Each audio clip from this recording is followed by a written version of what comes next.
Hello everyone, welcome to team show. जैसा कि आपको पता है कि प्रोटेस्ट तो नहीं हुआ, लेकिन कंट्रोवर्सी फिर से हो गई। ठीक है, हम बात कर रहे हैं एसएससी के प्रोटेस्ट को लेकर के। और इस वीडियो में हम बात करेंगे एसएससी का प्रोटेस्ट और सीजीएल जो आने वाला है। ठीक है, उसके रिगार्डिंग हम बात करेंगे। तो आज हर कोई फेमस होना चाहता है। ठीक है, अब वहाँ जब ये लोग गए टीचर्स, तो वहाँ जाकर के हर किसी ने अपनी पहले तो रील बनवाई। ठीक है, रील बनाने के बाद वहाँ से निकल लिए, क्योंकि इनको पता लग गया था कि 5 बजे तक की परमिशन है, तो परमिशन के बाद यहाँ रुकना अलाउड नहीं होगा। तो ये जो समझदार थे वो तो पहले से ही निकल गए, और जो केवल उसमें थे कि हाँ हम तो प्रशासन से लड़ जाएंगे, ठीक है, और प्रशासन मान जाएगा इसी तरह से, तो वो लोग बाद में कूटे गए सही तरीके से, जैसे राष्ट्रकूट कूटे गए थे। ठीक है, तो ये जो चीज़ें हैं कि इससे किसको फ़ायदा हो रहा है, तो सिंपल स्टूडेंट्स का अभी भी नुकसान ही हो रहा है, क्योंकि स्टूडेंट चक्कर में पड़े हुए हैं फिर से कि ये देखो उसकी वीडियो आ गई, उसके पीछे चले जाओ। भाई सब व्यूज़ का खेल है।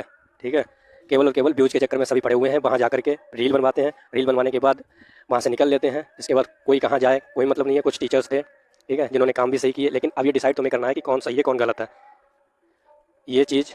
और सबसे सिंपल चीज़ है, इन चीज़ों में पिस कौन रहा है? स्टूडेंट। वो ना तो एसएससी का रिफॉर्म करा पा रहा है और ना ही अपनी पढ़ाई कर पा रहा है। सिंपल चीज़ ये है, क्योंकि हर 1-2 घंटे में कोई ना कोई जो फेमस टीचर है वो अपनी एक वीडियो डाल देता है कि अब ये हो गया, अब ये हम तुम्हारी करतूत दिखाते हैं, हम तुम हमारी देख लो। ये हर तरीके से भाई चल के आ रहा है तुम लोगों के बीच में। तुम तो लोग अपने व्यूज़ बटोर रहे हो, और इस चक्कर में जो माइंड है वो डाइवर्ट किसका हो रहा है? बच्चे का। अगले अभी 29 तारीख को एक एग्ज़ाम है, जो बच्चे जिनका एग्ज़ाम ख़राब हुआ था वो एग्ज़ाम देंगे। इसके बाद सीजी लाने वाला है। ठीक है, तो ये चीज़ें माइंड को डाइवर्ट कर रही हैं स्टूडेंट के। हालांकि एसएससी तैयार है, चाहे कैसा भी एग्ज़ाम करा पाए वो, लेकिन वो कराएगी, चाहे ठीक तरीके से करा पाए या ना करा पाए। वो क्या करेगी? नहीं हुआ, फिर से बहाना निकाल देगी कि इतने लोगों का एग्ज़ाम ठीक नहीं हुआ, हम इनका दोबारा से ले रहे हैं। ठीक है, लेकिन इसमें नुकसान किसका हो रहा है? सिर्फ और सिर्फ स्टूडेंट का। हर 2 घंटे में, हर 1 घंटे में कोई नया टीचर आकर के लाइव रिकॉर्ड कर रहा है, बच्चे उसके पीछे भाग जा रहे हैं कि देखें ये क्या कर रहा है, ये क्या बोल रहा है। वो अपनी पढ़ाई छोड़े बैठा है। इसमें नुकसान उस बच्चे का ही हो रहा है। तो और बच्चे को भी ये समझना चाहिए कि वो कर क्या रहा है इन सब के चक्कर में। इन सब के चक्कर में वो अपनी पढ़ाई बेकार कर रहा है और कुछ नहीं कर रहा है। मैं सिर्फ और सिर्फ ये कह रहा हूँ कि इन चीज़ों के पीछे बच्चे नहीं भागने चाहिए। आप अपनी है। अच्छा, लड़ाई होती है, लड़ाई क्या यूट्यूब पर ही निकलती है? पहले लड़ाई नहीं होती थी, लोग आमने सामने लड़ते थे। हिम्मत है तो आगे आमने सामने जाकर के लड़ो उनसे। और ये बच्चे क्यों परेशान हो रहे हैं फिर?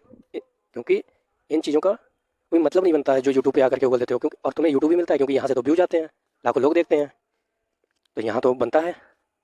ठीक है, हर कोई व्यूज के पीछे।